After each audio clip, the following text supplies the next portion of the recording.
It was 3 a.m. when I received the email notification. "Congratulations on your property sale," it read. Except I hadn't sold any property.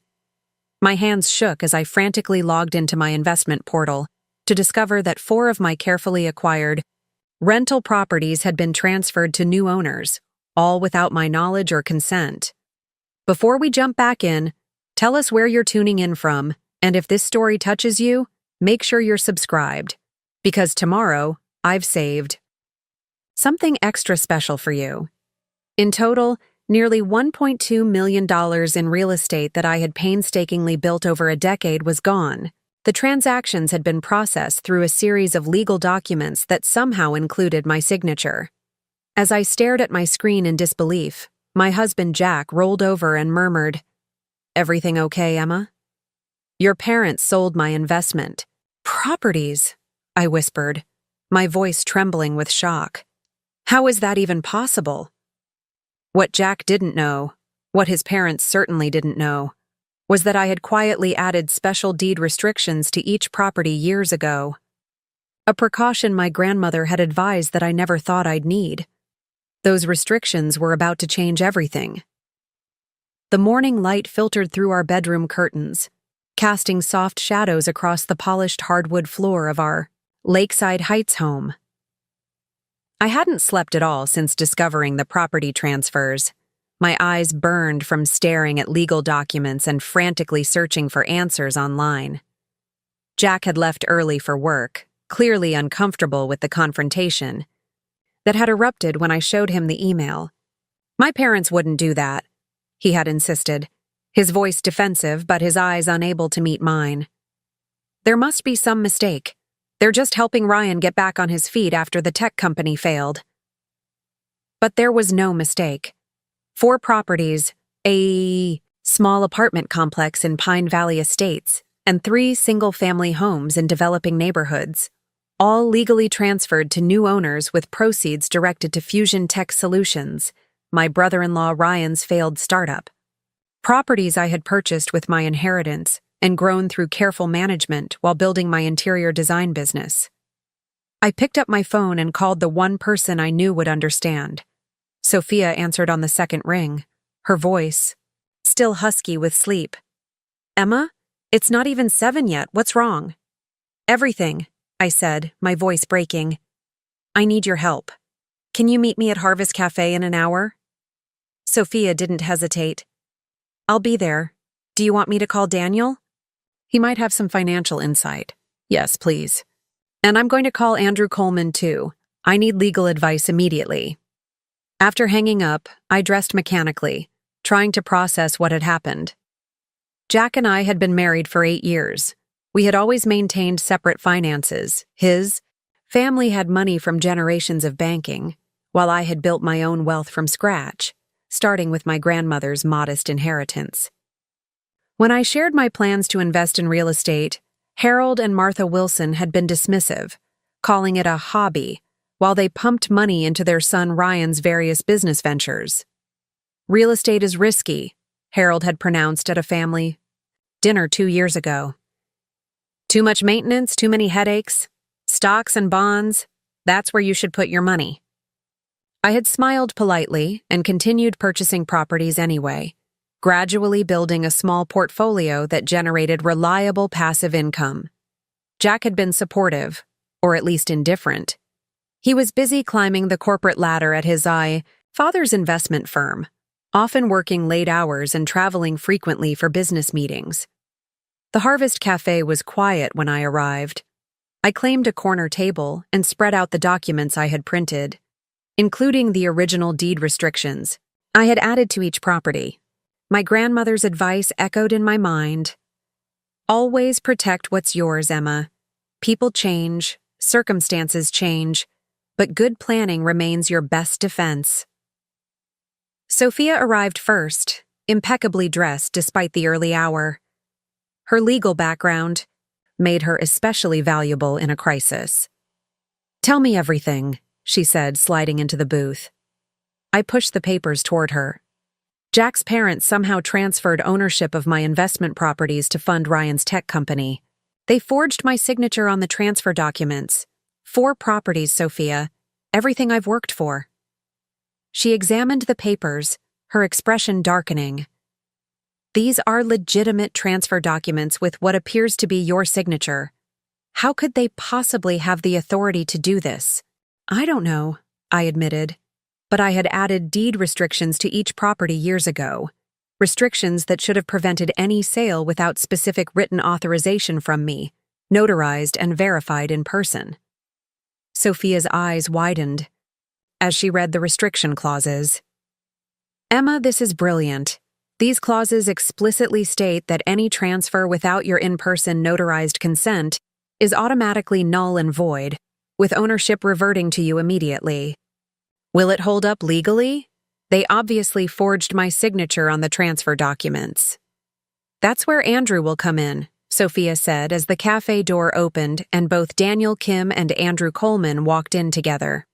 Daniel, my financial advisor for the past 5 years, looked concerned. Andrew, an estate lawyer who had helped me draft the deed restrictions, appeared grimly determined. They joined us at the table, and I quickly summarized what had happened. Andrew examined the documents, his expression growing increasingly confident. These transfer documents are completely invalid. The deed restrictions you added create an absolute barrier to unauthorized sales. The restrictions were properly recorded with the county and would appear in any legitimate title search. So how did they manage to sell the properties at all? I asked. That's the troubling part, Andrew replied. Either they deliberately concealed the restrictions, or the title company was negligent in their search. Either way, we have grounds for immediate legal action to void the sales and investigate the fraud. Daniel had been reviewing the financial documents. They directed all proceeds to Fusion Tech Solutions, he confirmed. Over $1.2 million. But there's something else that concerns me. He pointed to a section of the bank statement I had printed. These withdrawals from your joint account with Jack, $50,000 over the past 3 months. Did you authorize these? I felt the blood drain from my face. No, I rarely check that account. We each maintain separate accounts for our personal finances and only use the joint account for household expenses. Sophia placed her hand over mine. Emma, I hate to ask this, but is it possible Jack was involved? The question hung in the air, heavy with implication. Jack, who had been so defensive this morning. Jack, who worked at his father's company and had access to my personal information. Jack, whose brother's failing business had been draining the Wilson family resources for years. I don't know, I said quietly. I honestly don't know anymore. Daniel looked grim.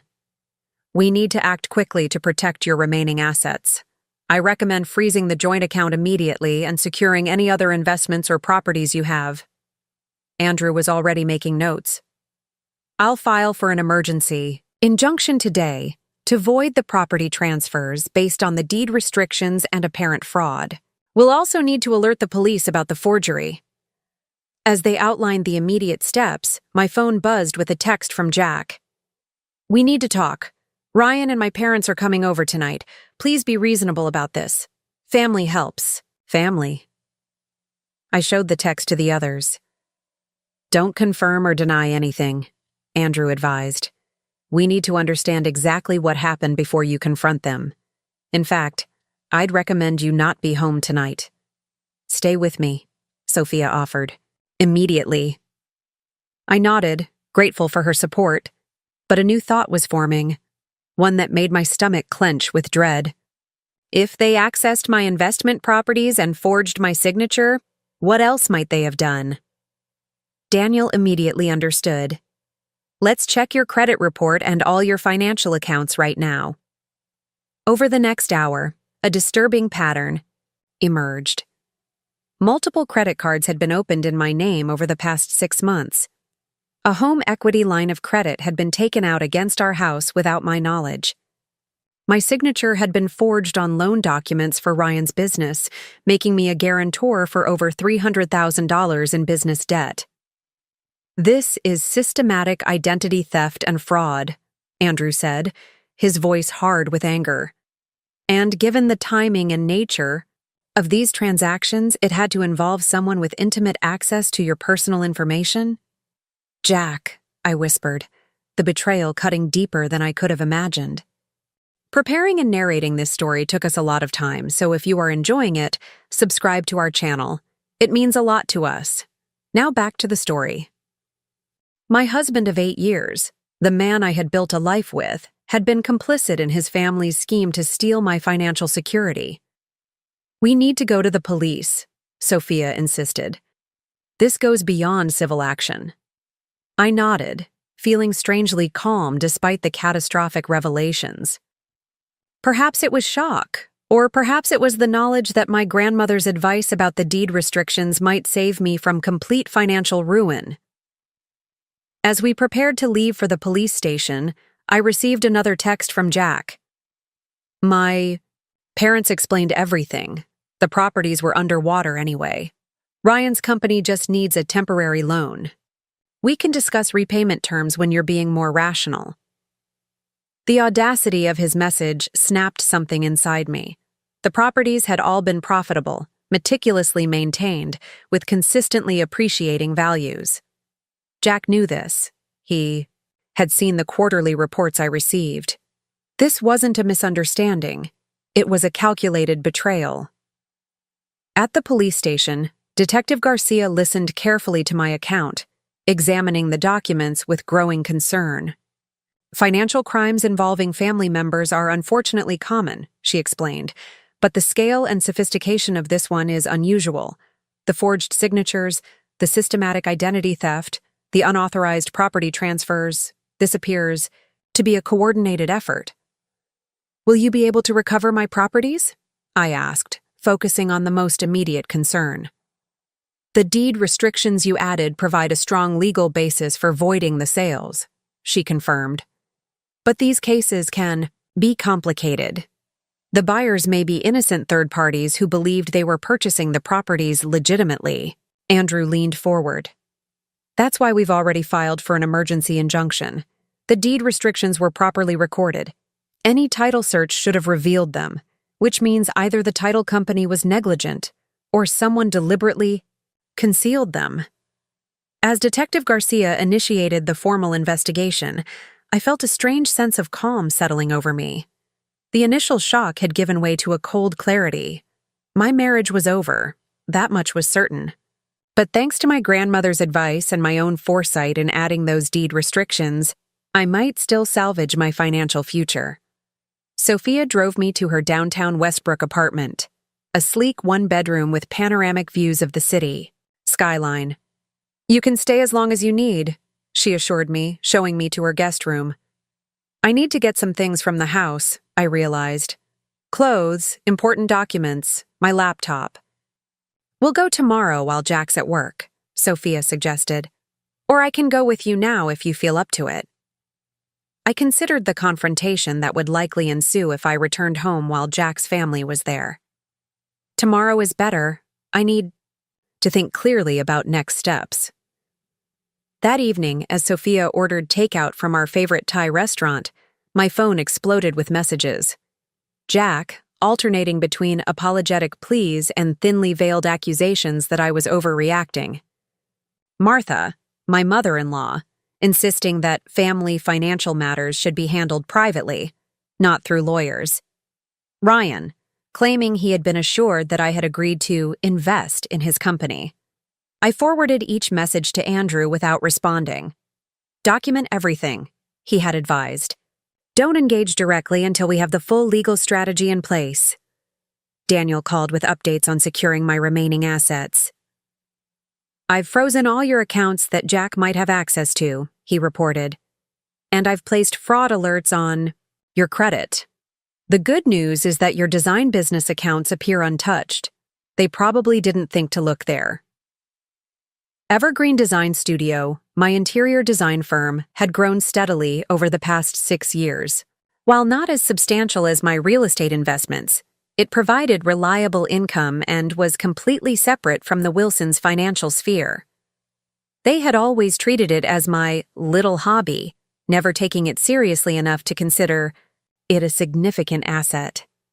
Their mistake. As night fell over Westbrook, I sat by Sophia's window, watching the city lights shimmer against the darkness. My marriage, which I had believed was stable if not passionate, had been revealed as a facade. Jack had allowed, or worse, participated in, his family's scheme to appropriate my assets for his brother's failing business venture. But they had underestimated me. The deed restrictions, added years ago as a precautionary measure, now stood as my strongest defense against their fraud. My separate business accounts, maintained despite the Wilsons' dismissive attitudes, provided immediate financial security. Most importantly, they had misjudged my resolve. I was not the compliant daughter-in-law who would accept their explanation of family helping family as justification for theft and fraud. I was my grandmother's granddaughter, raised to be self-sufficient and strategic. My phone buzzed again, Jack this time with a voice message. Against my better judgment, I listened. "Emma, you're making a huge mistake involving lawyers and police. My parents were just trying to help Ryan, and they fully intended to replace the properties once his company turned around. They're devastated that you've escalated this into a criminal matter. Please come home so we can discuss this rationally, as a family." His voice held the same patronizing tone I had heard countless times at Wilson family gatherings when I had shared my business ideas or investment strategies. The tone that suggested I didn't quite understand how the real world worked, that I should defer to their superior knowledge and experience. I deleted the message without responding and turned off my phone. Tomorrow would bring legal battles, financial investigations, and the painful dismantling of 8 years of marriage. But as I prepared for sleep in Sophia's guest room, I felt something unexpected beneath the hurt and anger: relief. The truth, however painful, had freed me from a relationship built on deception. The Wilsons had emptied accounts and stolen properties, thinking they were securing their son's future at my expense. What they didn't realize was that in doing so, they had inadvertently liberated me from their control, from their dismissive attitudes, from a marriage that had slowly eroded my sense of self. They didn't know about my deed restrictions, my separate business accounts, or the reserve of strength I had inherited from my grandmother. Their miscalculation would prove costly, not just financially, but in underestimating the woman they had welcomed into their family but never truly respected. As sleep finally claimed me in the early hours of the morning, one thought remained clear. They had taken what they believed was everything, not knowing that what truly mattered, my resilience, my foresight, my determination, remained firmly in my possession. This property deed restriction is about to become their worst nightmare. Morning light streamed through Sophia's guest room window, momentarily disorienting me as I woke in an unfamiliar bed. Then the events of yesterday crashed. Back, the unauthorized property transfers, the forged signatures, the systematic betrayal orchestrated by my husband and his family. I reached for my phone, which I had turned back on before falling asleep, and found 17 missed calls. 10 from Jack, 4 from Martha, 2 from Ryan, and 1 from an unknown number. I ignored them all and called Andrew Coleman instead. "Emma, I was just about to call you," my lawyer said, his voice energized despite the early hour. "The judge granted our emergency injunction. The property transfers have been temporarily frozen pending investigation." "What does that mean exactly?" I asked, sitting up and reaching for the notepad I'd placed on the nightstand. "It means the new buyers can't take possession or make any changes to the properties until the court reviews our evidence of fraud and the deed restrictions. It's the first step toward voiding the sales completely." Relief flooded through me. That's good news. What about the other financial issues, the credit cards, the equity line, the business loan guarantee? We've filed fraud reports on all of them. The credit bureaus have flagged everything, and we've initiated the process to remove the fraudulent accounts from your credit history. It will take time, but we have strong evidence of identity theft. I took a deep breath, focusing on practical next steps. I need to go to the house today to get my things while Jack's at work. I'd recommend having a police escort, Andrew advised. Given the scale of the fraud, we don't know what you might encounter. Detective Garcia said she can arrange for an officer to accompany you. The thought of needing police protection to enter my own home was surreal, but I agreed. We arranged for a police escort at 10 a.m., when Jack would definitely be at the office. After ending the call, I found Sophia in her kitchen, already dressed for work, but clearly planning to take the day off to help me. I've spoken with Andrew, I told her, accepting the mug of coffee she offered. We have a police escort to go to the house at 10. She nodded approvingly. Good. I wasn't comfortable with you going alone, even if Jack's not there.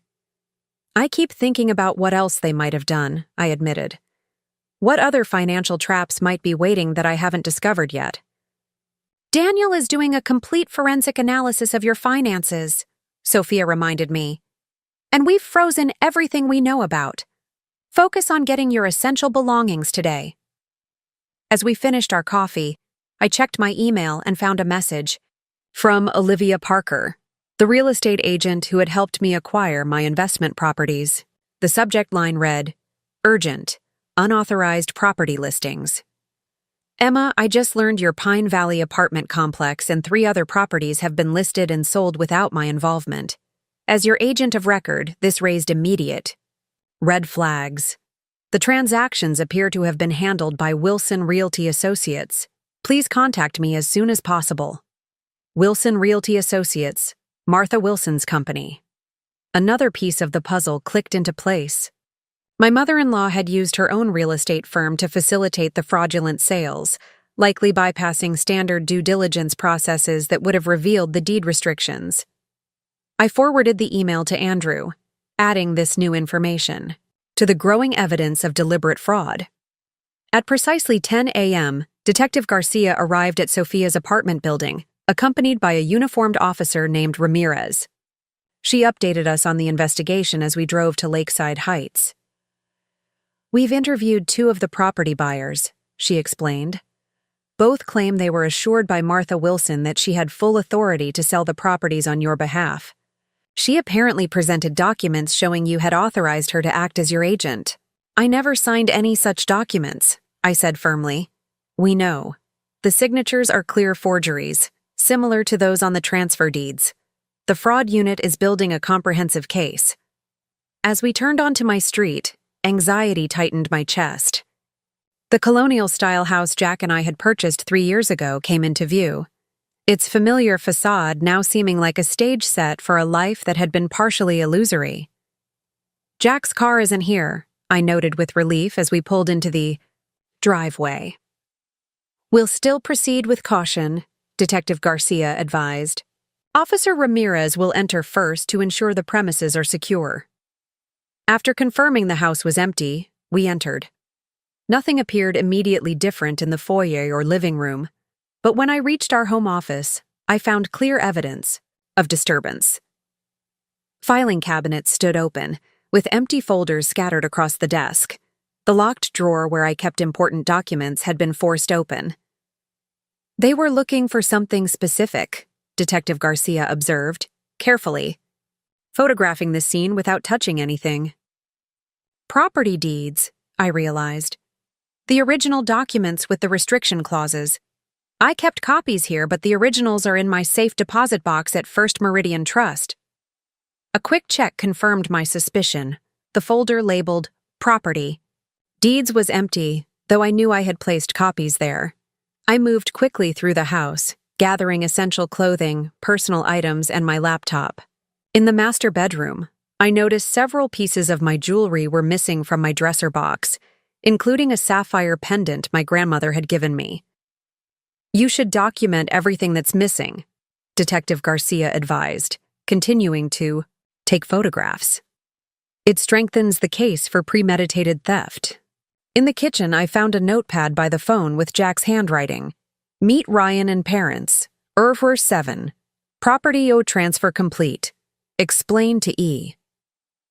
The casual notation of their plan to explain away the theft of my properties after the fact sent a wave of cold anger through me. I photographed the notepad before carefully packing my essential belongings. There wasn't much I wanted to take: clothes, personal documents, a few sentimental items. The furniture, the artwork on the walls, the appliances we had selected together, all of it felt tainted now. As I was checking the spare bedroom for any remaining items I might need, my phone rang with Jack's number. After a moment's hesitation, I answered and put it on speaker so Detective Garcia could hear. "Emma, where are you? I came home for lunch and you're not here. We need to talk about this misunderstanding with the properties." "Misunderstanding?" I repeated, my voice steady despite the anger coursing through me. "You and your family forged my signature, sold my properties without consent, opened fraudulent credit accounts in my name, and made me a guarantor for Ryan's business loans, all without my knowledge or permission." "That's not a misunderstanding, Jack. It's criminal fraud." There was a moment of silence before he responded, his tone shifting from concerned to coldly pragmatic. "My parents were trying to help Ryan save his company. The plan was always to replace your properties once Fusion Tech turned around. Nobody expected you to involve the police and create this legal nightmare." "The legal nightmare began when you decided to steal from me," I replied. "The properties have been frozen by court order and the fraud investigation is underway. I'm at the house now with police, gathering my belongings." "You're with police? In our home?" His voice rose with indignation. "Emma, this is insane. We're family. Families help each other." "Families don't commit identity theft against each other," I countered. "Don't come home, Jack. I'm taking what belongs to me, and then I won't be back. You can't just walk away from our marriage over a financial disagreement." Detective Garcia stepped forward. "Mr. Mitchell, this is Detective Garcia with the Westbrook Police. This is not a financial disagreement. It's a criminal investigation into multiple counts of fraud, forgery, and identity theft. I suggest you contact an attorney immediately." Jack hung up without another word. We finished gathering my belongings in tense silence. As we loaded everything into Sophia's car, our elderly neighbor Mrs. Patel approached from her adjoining property. "Emma dear, is everything all right? I saw the police car and got worried." I hesitated, unsure how much to reveal, but Sophia answered smoothly. "Just a precautionary measure while Emma collects some things, Mrs. Patel. Nothing to worry about." "Well, I hope you'll be back soon. I was concerned when I saw those people removing items from your house yesterday."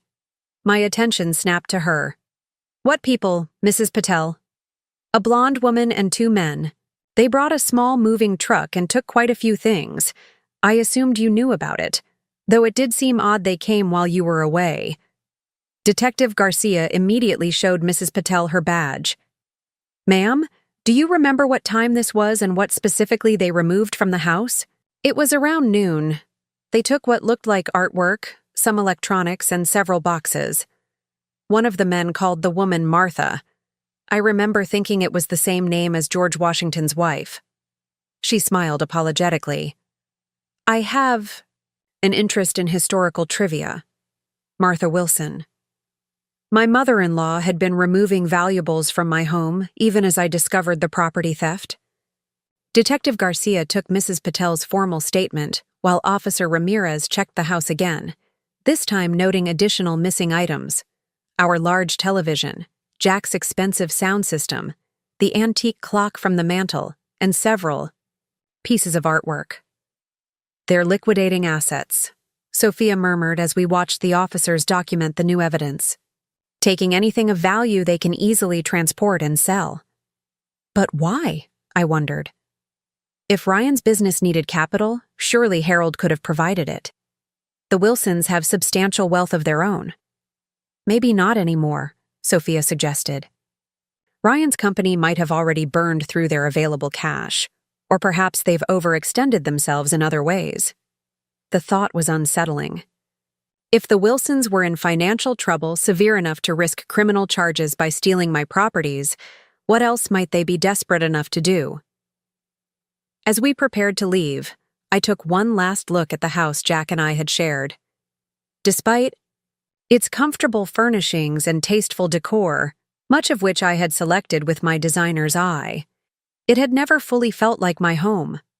The Wilson family influence had always hovered in the background, from the location in Lakeside Heights, chosen for its proximity to Harold and Martha, to the formal dining room we rarely used, but that Martha had insisted was essential for proper entertaining. I closed the door without regret and didn't look back. At Sophia's suggestion, we drove directly to First Meridian Trust to check my safe deposit box. Relief flooded through me when the bank manager confirmed no one had accessed it since my last visit 6 months ago. Inside, I found the original property deeds with the restriction clauses intact, my grandmother's will, and several pieces of valuable jewelry I had inherited from her, items I had wisely kept separate from our home. "Smart move," Sophia commented as we secured the documents in her briefcase. "These originals will be crucial for the legal proceedings." Our next stop was Evergreen Design Studio, my interior design firm in downtown Westbrook. I needed to check on operations and ensure the business was secure from Jack's potential interference. The familiar space, with its wall of fabric samples, material swatches, and design portfolios, provided a momentary sense of normalcy in the chaos my personal life had become. My assistant Chelsea looked up in surprise as we entered. "Emma, I thought you were taking time off this week for your anniversary trip." Anniversary trip? Jack and I had planned a weekend getaway to celebrate our 8th anniversary, but it was scheduled for next month, not this week. "There's no anniversary trip," I said, confusion evident in my voice. "Who told you that?" "Jack called yesterday and said you were both taking a surprise vacation. He asked me to reschedule all your client appointments for the next 2 weeks." The implications chilled me. Jack had been planning to keep me away from my business for 2 weeks, perhaps hoping I wouldn't notice the property transfers until it was too late to contest them effectively. Or worse, planning to access my business accounts while I was supposedly unavailable. "Chelsea, I need you to revoke all of Jack's access codes to the studio immediately," I instructed. "And contact the bank to remove him as an authorized person on any business accounts." Her eyes widened. "Is everything okay, Emma?" "No, but it will be. I'll explain everything later, but right now I need to secure the business." While Chelsea made the necessary calls, I checked the business accounts online and was relieved to find them untouched. Unlike my investment properties, which Jack had known about in detail, he had shown little interest in the day-to-day operations of Evergreen Design Studio. The business accounts, client contracts, and intellectual property appeared to be safe. As Chelsea worked on changing security protocols, Daniel Kim arrived at the studio, his usually impeccable appearance slightly rumpled, suggesting he had been working through the night on my financial situation. "I've completed the forensic analysis of your accounts," he said without preamble. "It's worse than we initially thought. The Wilsons have been systematically accessing your finances for nearly a year." He opened his laptop and showed me a timeline of unauthorized transactions, beginning with small withdrawals from seldom-used accounts and escalating to the recent property transfers. "They were testing boundaries," Daniel explained, "starting with amounts they thought you wouldn't notice, then gradually increasing their theft when they confirmed you weren't monitoring these accounts closely." "How did they gain access?" Sophia asked, looking over my shoulder at the disturbing pattern of financial infiltration. "Multiple methods. Jack had legitimate access to some accounts as your spouse. For others, they used forged documents or identity theft. The property transfers were the culmination of a long-term strategy, not an impulsive act." I felt physically ill. The betrayal had been unfolding for months while I remained oblivious, trusting my husband and his family. "The good news," Daniel continued, his tone softening slightly, "is that the deed restrictions you placed on the properties provide a strong legal basis for voiding the transfers. The title company has already acknowledged they failed to perform proper due diligence, likely due to pressure from Martha Wilson's realty firm. He pointed to an email exchange he had obtained through the fraud investigation, showing Martha instructing her employees to expedite the sales without unnecessary complications. This is explicit evidence of intent to defraud, he noted. Martha knew about the deed restrictions and deliberately concealed them from the buyers. Chelsea returned from making the security calls, her expression concerned. All access codes have been changed, and Jack has been removed from the business accounts. But Emma, there's something else you should know. Jack came to the studio last week when you were at the client site in Pine Valley. He was in your office for almost an hour. I immediately went to my private office and began checking drawers and files. Nothing obvious was missing, but my computer had been moved slightly from its usual position. I booted it up and checked the login history, finding an unauthorized access from 3 days ago, when I had been at a design conference in the neighboring city. He's been monitoring my emails, I realized, checking the access logs, forwarding copies to an external account. Sophia, who had followed me into the office, swore under her breath. That's how they knew about your property management company's scheduling and when you wouldn't be checking certain accounts. They had inside information about your movements and financial activities. The invasion of privacy felt almost more violating than the financial theft. Jack had been surveilling my professional communications, using my own schedule against me to coordinate their fraud. We need to change all your passwords and set up enhanced security measures, Daniel advised. Already working on my computer. 2-factor authentication on everything. New email accounts, the works. While Daniel secured my digital presence, I called Andrew to update him on our discoveries. He was particularly interested in Mrs. Patel's witness statement about Martha, removing items from our home. That's conversion of property on top of the fraud charges, he explained. I'll add it to our filing. The police should be able to get a search warrant for the Wilsons' home to look for your belongings. By late afternoon, we had secured my business, documented the additional evidence, and established a comprehensive security protocol. I felt exhausted, but strangely empowered. Each protective measure, each piece of evidence we gathered, strengthened my position against the Wilsons' scheme. We were preparing to leave the studio when my phone rang with an unfamiliar number. I almost ignored it, but something prompted me to answer. Is this Emma Mitchell? A woman's voice asked. Yes. Who's calling? My name is Lisa Davidson. I recently purchased property in Pine Valley Estates from Wilson Realty Associates. I've just been informed there's a legal dispute regarding the sale, and I wanted to speak with you directly. One of the buyers of my properties. I put the call on speaker and signaled to Sophia to record the conversation. Ms. Davidson, I appreciate your call, but I should inform you that there's an ongoing fraud investigation regarding those properties. My lawyer should be your primary contact. I understand, and I've already spoken with my own attorney. What concerns me is that Martha Wilson personally assured me you had authorized the sale. She showed me documents with your signature and said you were using the proceeds to invest in a technology venture. Those documents were forged, I stated clearly. I never authorized any sale of my properties, and my signature was falsified. I've filed criminal charges regarding the fraud. There was a pause before she responded. That's what the police? Detective suggested when she contacted me. I'm calling because I want to cooperate with the investigation. Martha Wilson gave me a personal guarantee that bypassed some of the normal purchase protections, which seemed unusual but advantageous at the time. Now I realize I may have been manipulated into participating in a fraudulent transaction. This was unexpected, a buyer proactively reaching out to cooperate. I appreciate your honesty, Ms. Davidson. My lawyer is Andrew Coleman at Coleman and Dye Associates. If you could share whatever documentation and information you have with him, it would be extremely helpful. I will. And Ms. Mitchell, I'm sorry this happened to you. It's a terrible betrayal. After the call ended, Sophia looked at me with newfound optimism. This is huge, Emma.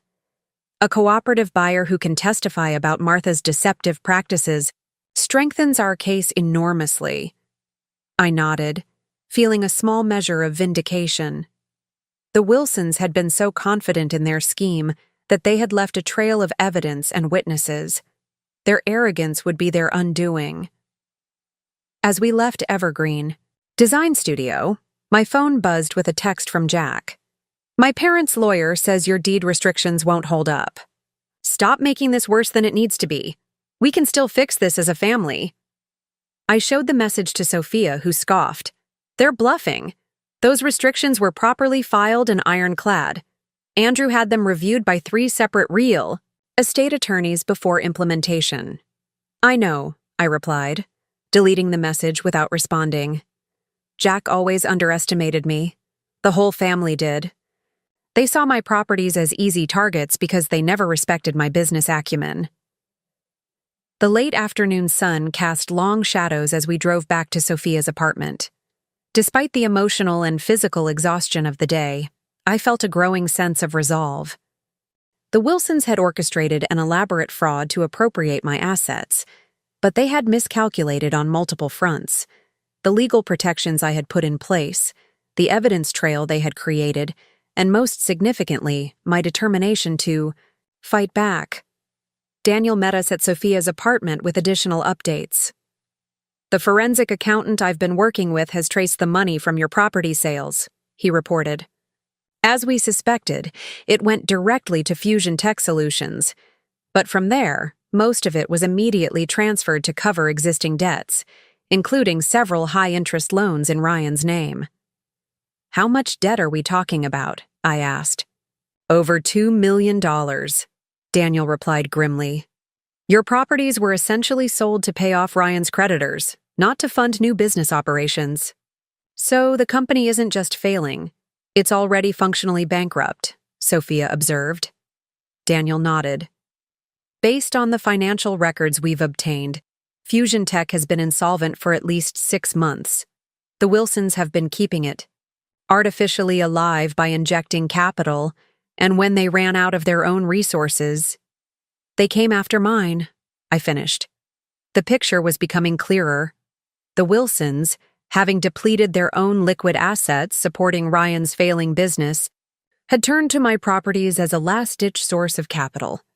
Jack, caught between loyalty to his parents and his duty to me, had chosen his family of origin, helping them steal from me rather than confronting the reality of his brother's business failure. There's something else, Daniel added, his expression troubled. I found evidence that Jack has been diverting his own income for months, reducing his retirement contributions, taking loans against his insurance policies, even selling investments at a loss. Everything has been flowing to Fusion Tech. He's sacrificed his own financial future as well, I murmured, feeling an unwelcome twinge of pity for the man who had betrayed me. Don't, Sophia said sharply, reading my expression. Don't make excuses for him, Emma. Jack made his choices. He could have come to you honestly about his brother's situation. Instead, he participated in a conspiracy to defraud you. She was right.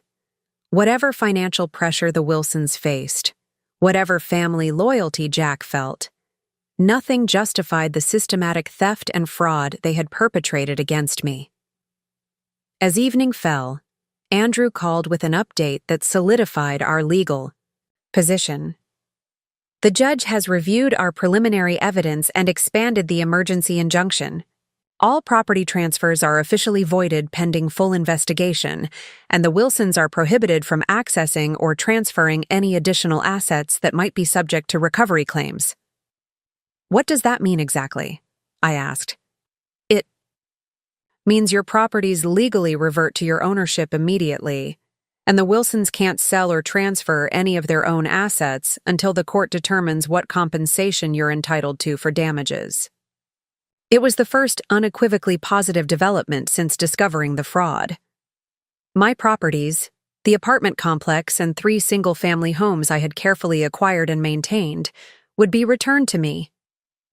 What about the buyers? I asked, thinking of Lisa Davidson and others who had purchased the properties in good faith.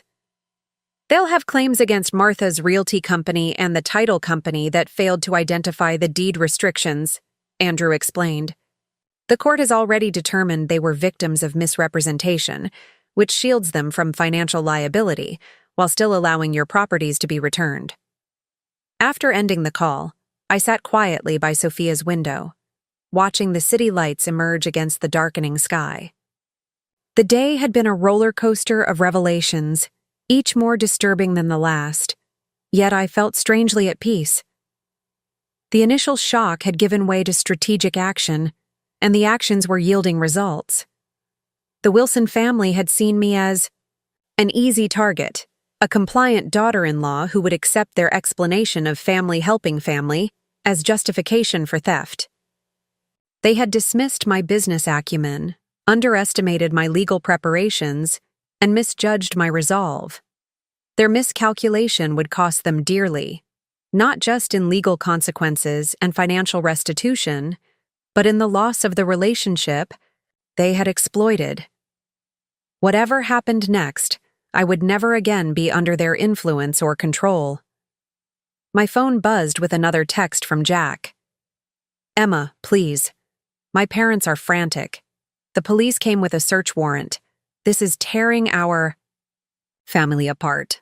I stared at the message, struck by the irony of his concern for his family now, when he had shown no such concern for me, his wife, supposedly his closest family, while participating in the theft of my assets.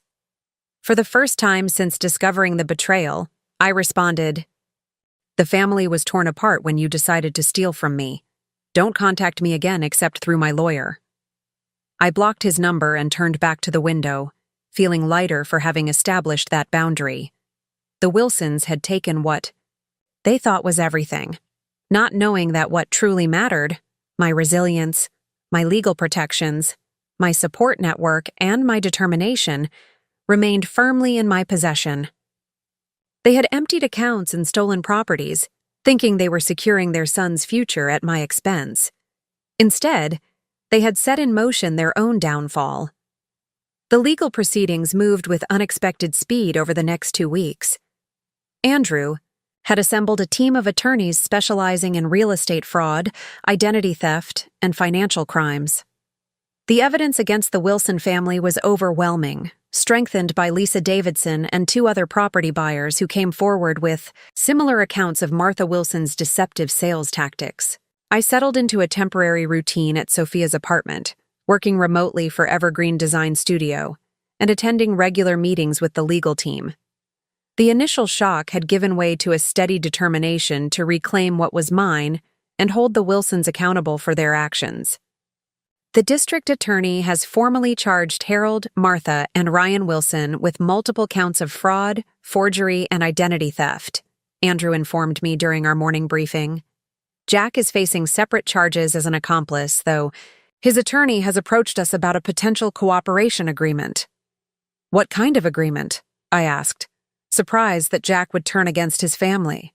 "He's offering to provide detailed testimony about how the scheme was planned and executed, particularly his parents' and brothers' roles, in exchange for reduced charges." The thought of Jack betraying his family as easily as he had betrayed me was grimly ironic but unsurprising. He had always prioritized self-preservation. "What's your recommendation?" I asked. Andrew considered for a moment. His testimony would strengthen the criminal case, particularly regarding premeditation and intent. "The evidence we have is already substantial, but Jack's insider perspective could ensure maximum penalties." "And what would he get in return?" "Likely probation instead of jail time, restitution requirements, and a felony record that would be subject to potential expungement after completion of all court-ordered obligations." I thought about it carefully. The rational choice was clear. Jack's testimony would help secure justice against the primary architects of the fraud. Yet something in me resisted the idea of offering him any leniency. "I need time to think about," I finally said. Andrew nodded understandingly. "There's no rush. The DA has given us until Friday to respond. As he gathered his documents, another thought occurred to me. Have they found any of the items taken from the house? My grandmother's sapphire pendant? Not yet, but the police executed additional search warrants yesterday at 3 storage facilities registered to Ryan Wilson. They're still inventorying what they found. After Andrew left, I focused on work, reviewing design proposals for a new commercial client. A welcome distraction from the ongoing legal battles. Chelsea had been managing client relationships admirably during my partial absence, and the business continued to thrive despite the chaos in my personal life. My phone buzzed with a text from Daniel. Just received the court-ordered financial disclosures from the Wilsons. Need to meet ASAP. Lunch? We arranged to meet at a small cafe near his office. When I arrived, Daniel was already seated at a corner table, multiple folders spread before him, his expression grave. "What is it?" I asked, sliding into the seat across from him. "The financial situation is far worse than we thought," he said, opening the topmost folder. "The Wilsons are effectively bankrupt. Harold remortgaged their primary residence to the maximum last year. They've liquidated most of their investment accounts. Martha's real estate firm has been operating at a loss for 3 years, sustained only by personal cash infusions. But they were always so—" I struggled to find the right word. "Ostentatious?" Daniel suggested. "It was mostly facade. Designer clothes, country club memberships, luxury cars, all maintained through increasing debt and creative accounting." He showed me spreadsheets detailing the Wilson family finances, revealing a shocking pattern of financial mismanagement spanning years. "And Ryan's company?" I asked. "Fusion Tech Solutions never had a viable business model. It burned through over $4 million in 5 years without ever turning a profit. Your properties were essentially sold to pay off high-interest loans that were keeping creditors at bay." I absorbed this information slowly.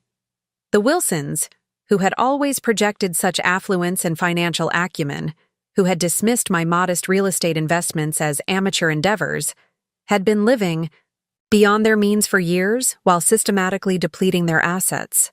"What does this mean for recovery?" I asked, getting to the practical implications.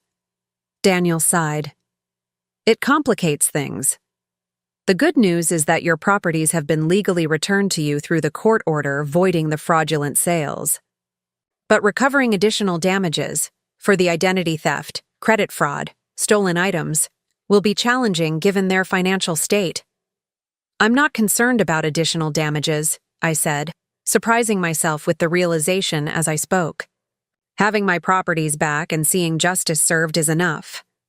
Daniel studied me thoughtfully. "That's generous, considering what they put you through." "It's not generosity, it's pragmatism.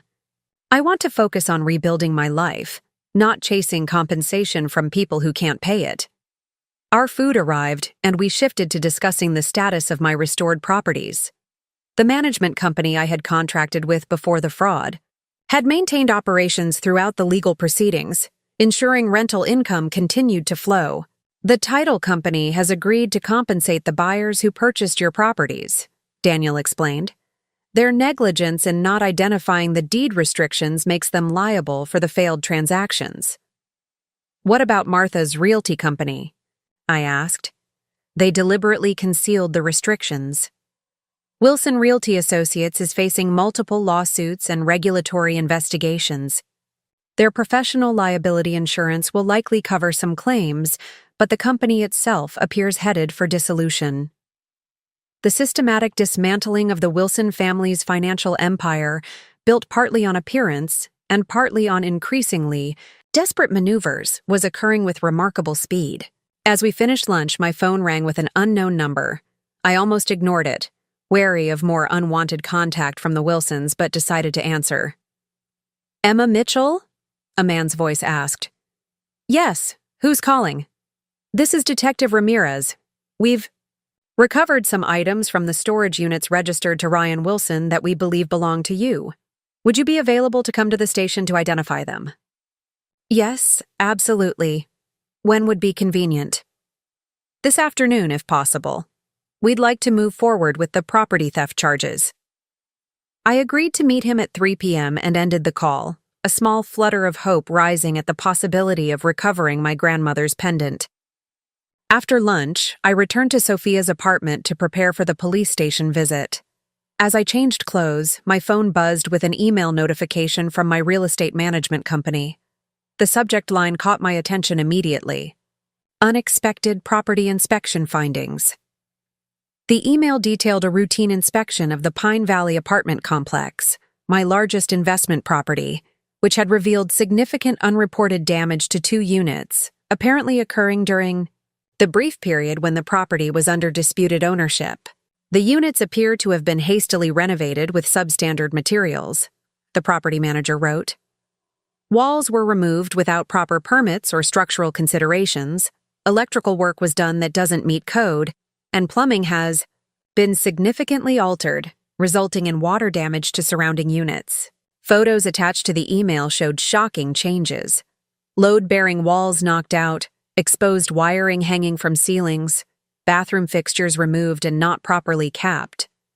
What had once been well-maintained code-compliant rental units were now dangerous, uninhabitable spaces requiring extensive repairs. I forwarded the email to Andrew with a brief note. More evidence of the Wilsons' actions during the fraudulent ownership period. Please add to the case file. His response came quickly. This strengthens our claim for additional damages. The cost of repairs will be added to the restitution demand. At 3 p.m. sharp, I arrived at the Westbrook Police Station, where Detective Ramirez met me in the lobby and escorted me to a conference room. On the table lay several items I recognized immediately. My laptop that had been in the home office, 3 small pieces of artwork from the living room, and a jewelry box containing miscellaneous pieces, including, to my immense relief, my grandmother's sapphire pendant. We found these items in a storage unit rented by Ryan Wilson 2 weeks ago, Detective Ramirez explained. There were also several electronics and furniture pieces we believe came from your residence. I confirmed the ownership of each item, providing original purchase documentation for the electronics and artwork from my phone records. What happens to these items now? I asked, running my fingers over the sapphire pendant, the one item I truly cared about recovering. You can take the jewelry today, as it's been properly documented and photographed. The other items need to remain in evidence until the trial, but you can claim them afterward. As I secured the pendant around my neck, Detective Ramirez shared an update on the investigation. We've obtained security footage from the storage facility showing Martha and Ryan Wilson moving these items 2 days after you discovered the property fraud. The timing suggests they were deliberately hiding assets they knew would be subject to recovery. Have they said anything about why they did all this? I asked, curious about what justification the Wilsons could possibly offer for their actions. Ryan Wilson has been consistently claiming the property transfers were legitimate investments in his company, with returns promised to you. Martha Wilson maintains she had verbal authorization to act as your agent. Harold Wilson initially claimed no direct involvement but has since stopped commenting on advice of counsel. And Jack? Detective Ramirez's expression shifted slightly. Jack Mitchell has been more forthcoming since the DA approached him about a potential cooperation agreement. He's provided detailed accounts of planning meetings where the property transfers were discussed, including explicit acknowledgement that you had not and would not consent to the sales. The confirmation of premeditation, that the Wilsons had specifically discussed my likely refusal and planned to proceed regardless, strengthened my resolve regarding Jack's cooperation agreement. After completing the necessary paperwork for the recovered items, I left the police station and called Andrew. I've made a decision about Jack's offer to testify. I'll support the cooperation agreement on one condition: full disclosure. He needs to provide complete information about every aspect of the fraud, every conversation, every plan, every action taken. No selective memory or minimizing his role. I'll convey that to the DA immediately, Andrew replied. Are you sure about this? It would be perfectly understandable if you preferred to see him face the same penalties as his family. This isn't about forgiveness, I clarified. It's about ensuring the full truth comes to light. Jack's testimony can help ensure the Wilsons are held fully accountable, and that's worth more to me than seeing him serve jail time. After ending the call, I walked through the park near the police station, the late afternoon sun filtering through the trees. The sapphire pendant felt warm against my skin, a tangible connection to my grandmother and her wisdom that had protected me even in her absence. The deed restrictions she had encouraged me to add to each property had proven to be my financial salvation. Without them, I might have faced years of litigation with uncertain outcomes. Instead, the properties had been returned to me within weeks, the fraud clearly established by the violation of those carefully worded clauses. My phone buzzed with a text from Sophia. Martha Wilson just appeared on the local news proclaiming their innocence. Apparently they're trying their case in the court of public opinion now.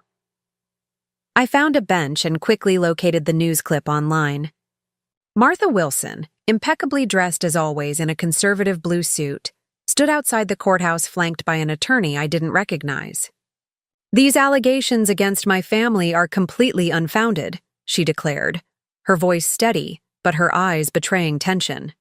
"We were simply helping our daughter-in-law invest in a promising business opportunity with guaranteed returns. The properties were never stolen. They were transferred with full understanding that they would generate significant profits for everyone involved. These criminal charges are the result of a misunderstanding that has been blown wildly out of proportion." The reporter asked about the forged signatures and deed restrictions, which Martha dismissed with a practiced wave. There were administrative oversights in the paperwork, certainly, but nothing criminal. As for these supposed deed restrictions, they were never properly disclosed during any of our discussions about the investments. The blatant lies were breathtaking in their audacity. I forwarded the clip to Andrew, who responded with a single line. "Desperate people make desperate claims. The evidence speaks for itself." He was right, of course. No amount of public posturing could override the documented evidence of forgery, fraud, and theft. Still, the Wilsons' willingness to publicly misrepresent the situation, to cast themselves as well-meaning family members rather than calculated criminals, was disturbing. I returned to Sophia's apartment to find her waiting with takeout and a sympathetic expression. "I saw the news clip. You okay?" "Surprisingly, yes," I replied, setting my bag down and joining her at the small dining table. "Their lies don't have the power to hurt me anymore." "Good," she said firmly, "because Martha's performance was Oscar-worthy in its delusion. The interesting thing is, I almost believe she's convinced herself," I mused, serving myself some of the Thai food Sophia had ordered. In her mind, they probably were helping me by investing my assets in Ryan's company, regardless of whether I wanted that help. "The Wilson family specializes in self-serving narratives," Sophia agreed. "Remember last Thanksgiving when Harold E. spent an hour explaining why his investment strategy was infallible, even though their portfolio had underperformed the market 3 years running?" The memory brought an unexpected smile. The Wilson family gatherings had always featured Harold's financial pronouncements, Martha's social orchestrations, and Ryan's grandiose business projections, all delivered with absolute certainty despite frequently proving incorrect. "In retrospect, there were so many warning signs," I acknowledged. "The way they dismissed my business, their insistence on handling major financial decisions, their constant praise of Ryan's visionary business approach despite its obvious flaws." "Hindsight is illuminating," Sophia agreed. "But don't blame yourself for not seeing through them sooner. They were your family. Trust is natural." We ate in companionable silence for a few minutes before Sophia spoke again. "Have you thought about where you'll live once this is all settled? You could stay here as long as you need, but I know you'll want your own space eventually." The question caught me off guard. I had been so focused on the legal battles and recovering my properties that I hadn't given much thought to my personal living situation beyond the immediate arrangement at Sophia's. I don't want to go back to the lakeside. Heights House, I said with certainty. Too many memories, too much Wilson family influence in that neighborhood. You could sell it and buy something that's completely yours, Sophia suggested. Maybe downtown near the studio? You've always said you'd love a loft in the arts district. The idea was appealing, a fresh start in a space that had no connection to my married life or the Wilsons. I think I might, I agreed.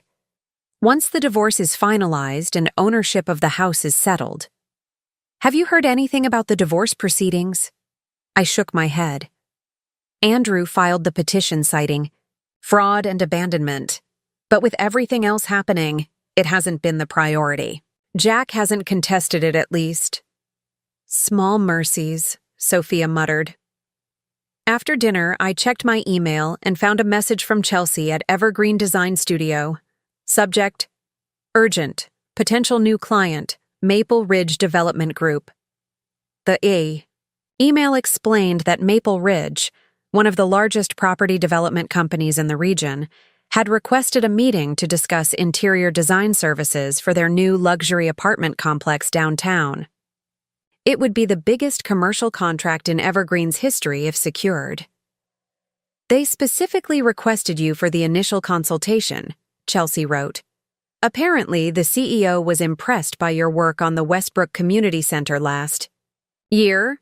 Meeting scheduled for tomorrow at 10 a.m. if you can make it. I replied immediately, confirming my availability. This was exactly the type of opportunity I needed. A major project to focus my creative energy on, a chance to expand my business in a significant way, and a welcome distraction from the ongoing legal drama.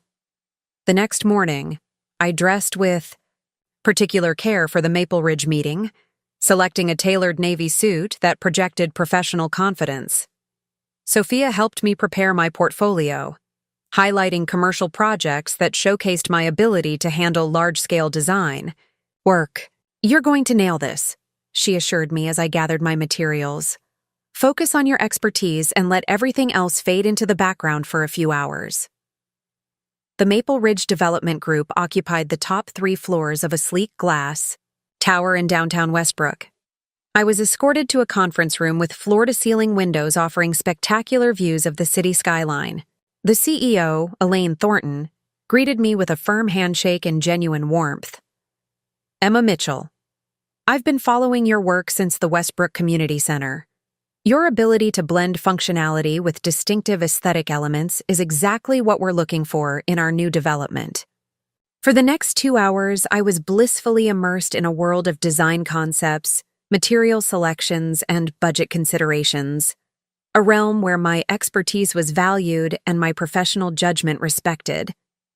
The meeting concluded with a tentative agreement for Evergreen Design Studio to handle the interior design for the entire development, pending final contract negotiations. We'll send over the preliminary contract by end of week, Elaine confirmed as she walked me to the elevator. This is the first of several projects we have planned for the downtown revitalization, Ms. Mitchell. If all goes well, this could be the beginning of a long-term partnership. The potential for a sustained relationship with a major developer, like Maple Ridge, was transformative for my business. As I left the building, I felt a renewed sense of purpose and possibility. Despite the Wilsons' attempts to undermine my financial security, my professional reputation and abilities remained intact. Assets they couldn't touch or diminish. Back at Sophia's apartment, I found a package waiting from Andrew's office. Inside was a formal notice from the court confirming that all 4 properties had been legally restored to my ownership, with the deed restrictions explicitly affirmed as valid and binding. Attached was a summary of the property inspections, including detailed estimates for repairs to the damaged apartment units. The total estimated cost for restoring the Pine Valley apartments to code-compliant condition was substantial, $187,000. Under normal circumstances, such an unexpected expense would have been deeply concerning.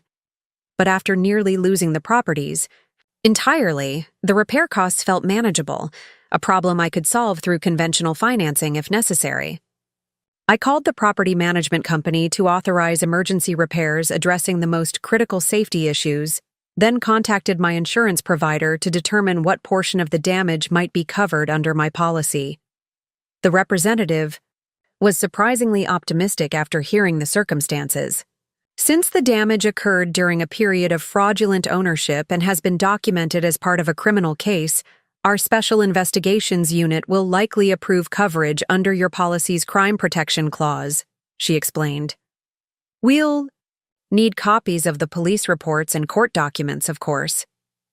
By late afternoon, I had set in motion the process of reclaiming and restoring my investment properties, both legally and physically. The stolen assets were being returned, the damage assessed and addressed, and the path forward was becoming clearer.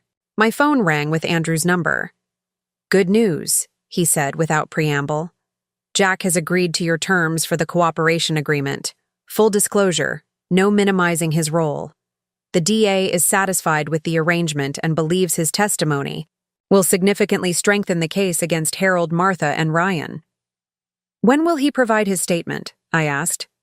"He's meeting with prosecutors tomorrow morning. They'll take his formal deposition, which will then be shared with the defense attorneys as part of discovery." "Will I get to see it?" "Yes. We'll receive a copy as the victim's representatives. I should have it for you by tomorrow afternoon."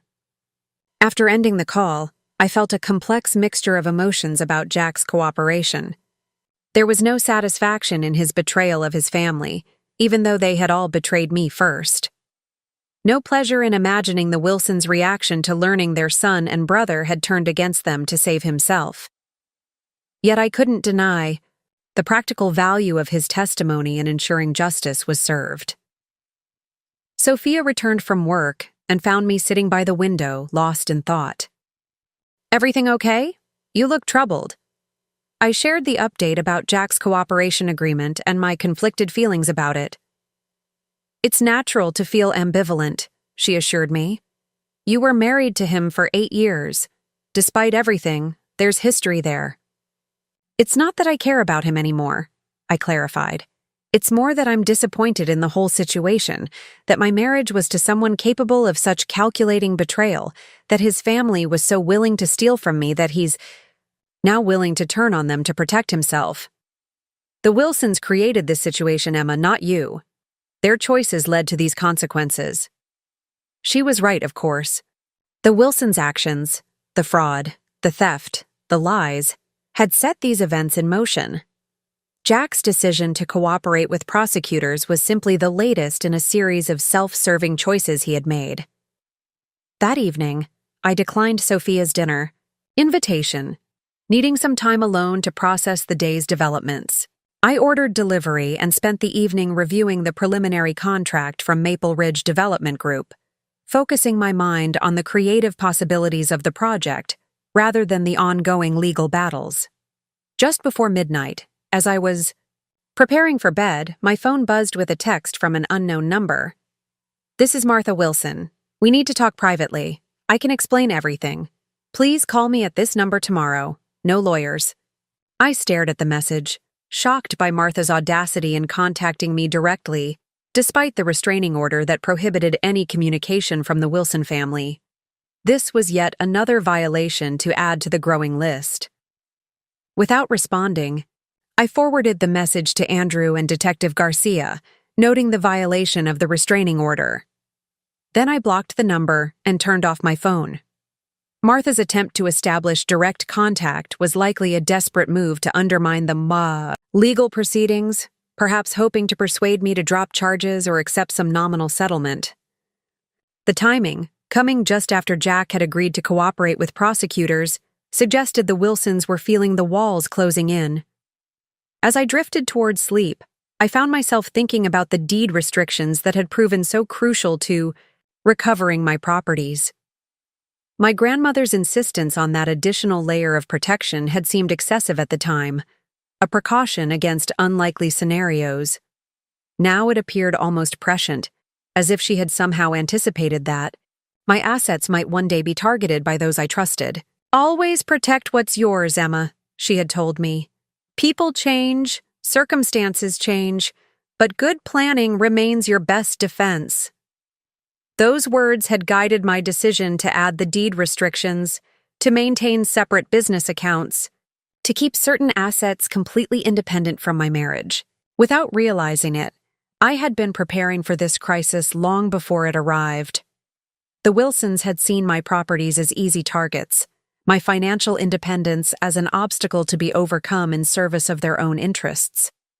They had assumed I would be easy to manipulate, to deceive, to control. Their fundamental miscalculation wasn't just about the legal protections I had put in place. It was about me, my character, my resolve, my unwillingness to be victimized without fighting back. As sleep finally claimed me, one thought remained clear. They had tried to take everything, not knowing that the most valuable assets I possessed, resilience, foresight, determination, were never within their reach at all. 1 year after discovering the unauthorized property transfers, I stood in my completed loft, hosting the official opening reception for Evergreen Design Studios' new headquarters.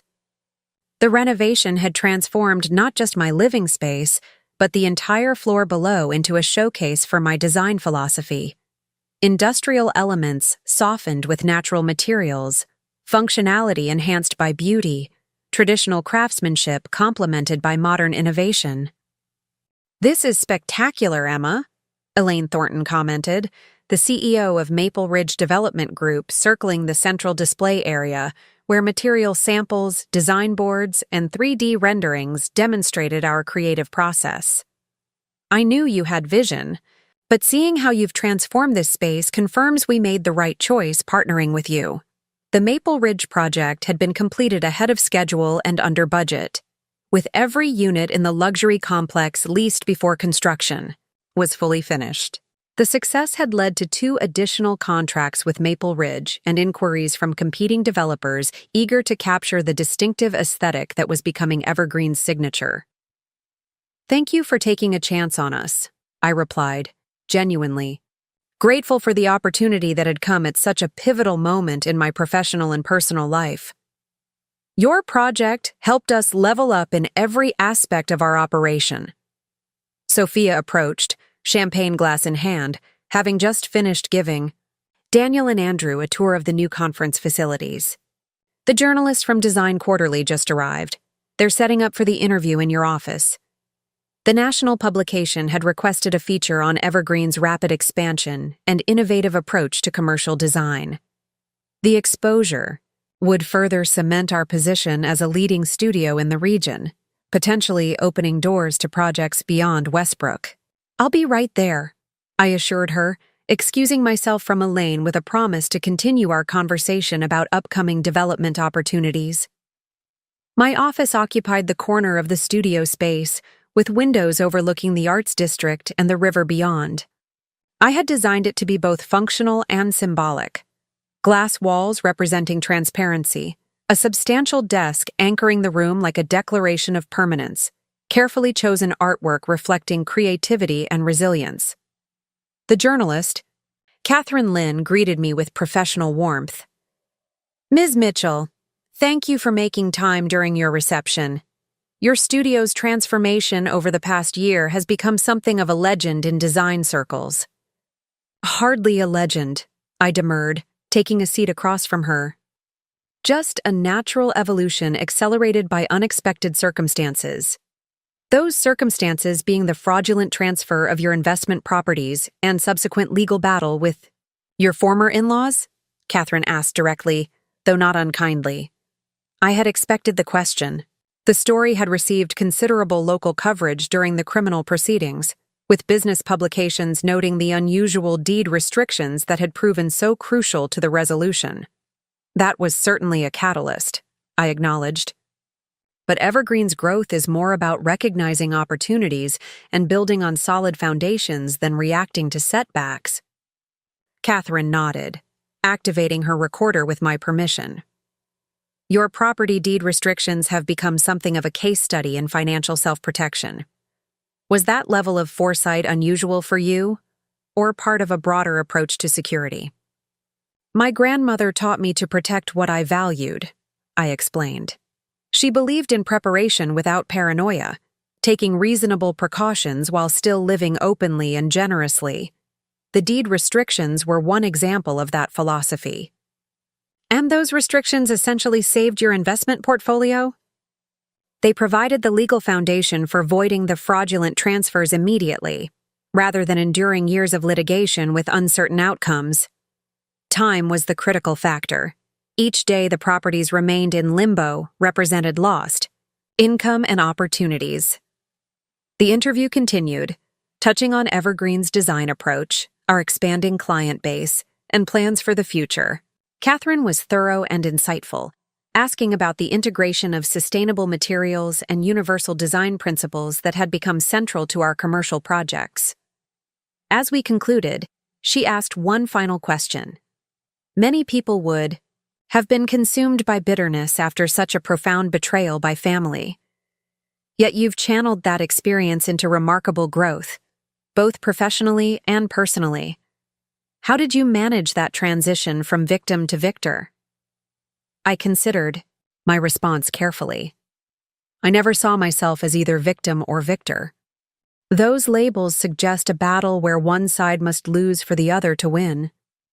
I prefer to think in terms of restoration and creation, restoring what was wrongfully taken, then creating something better than what existed before. After the journalist departed, I rejoined the reception, circulating among clients, colleagues, and friends who had supported me throughout the past year's challenges. Chelsea had been promoted to creative director, overseeing a team of 5 designers. Daniel had helped structure the mineral rights leases for the Lakeview property, generating steady passive income that supplemented the restored rental revenue from my original properties. Andrew approached with congratulations and an update on the final loose end in the legal proceedings. The court approved the last restitution payment from the Wilsons yesterday. The case is officially closed from a financial perspective. That's welcome news, I replied. How are they doing with the payments? Surprisingly consistent. Martha's real estate license was revoked, but she's working as an office manager at a friend's insurance agency. Harold is consulting part-time for a local bank, limited responsibilities given his conviction, but enough to contribute to the restitution schedule. And Ryan? Released on parole last month. He's working at a tech support center, entry-level position but stable employment, which satisfies his parole requirements. I nodded, feeling neither satisfaction nor sympathy at this accounting of the Wilson family's diminished circumstances.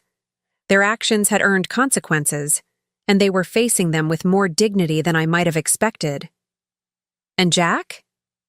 I asked, though I had deliberately maintained distance from my ex-husband since the divorce was finalized. Relocated to Minneapolis, found a position with a financial services firm that was willing to hire him despite the felony record, given his cooperation with prosecutors and the limited nature of his conviction. The information produced no emotional response, no residual anger, no lingering attachment, not even curiosity about his new life. Jack had become simply another character in a chapter that had closed, his relevance fading with each passing. As evening approached and the reception began to wind down, Sophia found me on the rooftop terrace where we had created an urban garden oasis above the converted industrial building. Successful launch by any measure, she observed, gesturing to the groups of people still engaged in animated conversation throughout the space. You should be proud. I am, I admitted, allowing myself to acknowledge the achievement without qualification or diminishment. Not just of the studio's growth, but of how we got here, making conscious choices rather than just reacting to circumstances. Sophia nodded understanding. The Emma Mitchell who walked into my office a year ago, with news of stolen properties, was already strong. The Emma hosting this reception is something more. Centered, confident, clear about her direction. Her observation resonated with my own sense of transformation. The past year had stripped away pretense and compromise, revealing priorities. and values that had sometimes been obscured by accommodation of others' expectations. "I've been meaning to tell you," I said, changing the subject slightly. "I'm establishing a foundation focused on financial literacy and legal protection for women, particularly those in unstable relationships or transitional circumstances." "That's wonderful," Sophia replied, genuine enthusiasm lighting her features. "Using your experience to help others avoid similar situations." "Exactly. We'll provide guidance on securing assets, establishing legal protections, recognizing financial red flags, and creating exit strategies when necessary. I'm funding it initially with a portion of the mineral rights income from the Lakeview property." The symmetry felt right, using proceeds from an asset acquired through the Wilson family's fraud to help others protect themselves from similar exploitation. "Have you decided on a name?" Sophia asked. "The Deed Foundation," I replied. "Double. Meaning intended." She smiled appreciatively at the wordplay. "Perfect." As night fell over Westbrook, the city lights created a twinkling backdrop to our rooftop sanctuary. Guests gradually departed with congratulations and promises of future collaboration. When only my closest supporters remained, Sophia, Daniel, Andrew, Chelsea, and Olivia, we gathered around the fire pit at the center of the garden. "A toast," Daniel proposed, raising his glass. "To Emma Mitchell, who turned a potentially devastating setback into the foundation for unprecedented growth." "To deed restrictions," Andrew added with a knowing smile, "and the foresight to implement them before they're needed." "To new beginnings built on hard-earned wisdom," Sophia contributed. I raised my own glass, looking at each person who had played a crucial role in not just my recovery, but my transformation. "To all of you who demonstrated what genuine support looks like, and to my grandmother, whose advice about protecting what matters continues to shape my decisions." The conversation flowed easily among friends who had become something like family, not through obligation or shared name, but through demonstrated loyalty and mutual respect.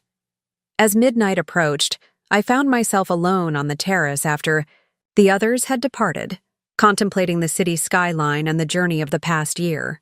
The Wilson family had attempted to appropriate my assets for their own purposes, seeing my financial independence as a resource to be exploited, rather than a boundary to be respected. Their fraud had nearly succeeded, would have succeeded without the deed restrictions that provided immediate legal remedy. Yet their actions, intended to diminish me, had instead catalyzed expansion of my business, my independence, my understanding of both protection and possibility. The properties they had attempted to steal had been returned and improved. The business they had dismissed as a hobby had grown into a regional design leader. The woman they had underestimated had emerged stronger, wiser, and more determined to create security for herself and others. I thought of the Deed Foundation and the women it would serve, providing both practical tools and psychological reinforcement for those establishing financial boundaries. The educational programs, legal consultations, and emergency grants would transform vulnerabilities into safeguards, just as my deed restrictions had done. From my rooftop sanctuary, with the converted industrial building beneath me in the city, spread out before me, I could see the physical manifestation of my transformation. The loft and studio spaces represented not just recovery from betrayal, but evolution beyond what had existed before. Professional expansion, creative expression, genuine security built on clear-eyed assessment of both possibility and risk. The Wilson family had emptied accounts and stolen properties, thinking they were securing their son's future at my expense.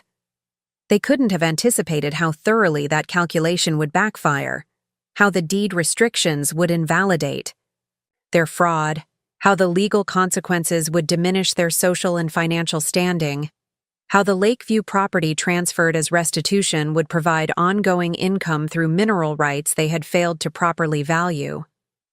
Most significantly, they couldn't have predicted how their actions would liberate rather than diminish me, freeing me from a marriage built on unequal respect, from family dynamics that undermined rather than supported my goals, from compromise that too often veered into capitulation. The night air carried the faint scent of the herbs planted along the terrace perimeter. Rosemary for remembrance, sage for wisdom, lavender for peace. I had designed this garden as both sanctuary and reminder, a space that acknowledged the path traveled while celebrating the destination reached.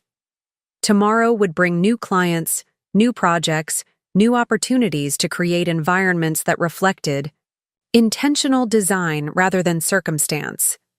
The deed foundation would begin its work, transforming my individual experience into collective protection for others facing similar vulnerabilities. The deed restrictions I had added years ago had changed everything. Not just preserving my financial security, but revealing the strength that had always existed within me, the resilience that transformed challenge into opportunity, the wisdom that recognized protection and possibility as complementary rather than contradictory forces. The Wilson family had tried to take what was mine, believing they were entitled to use my assets for their purposes. Instead, they had inadvertently set me free. Up next, you've got 2 more standout stories right on your screen. If this one hit the mark, you won't want to pass these up. Just click and check them out.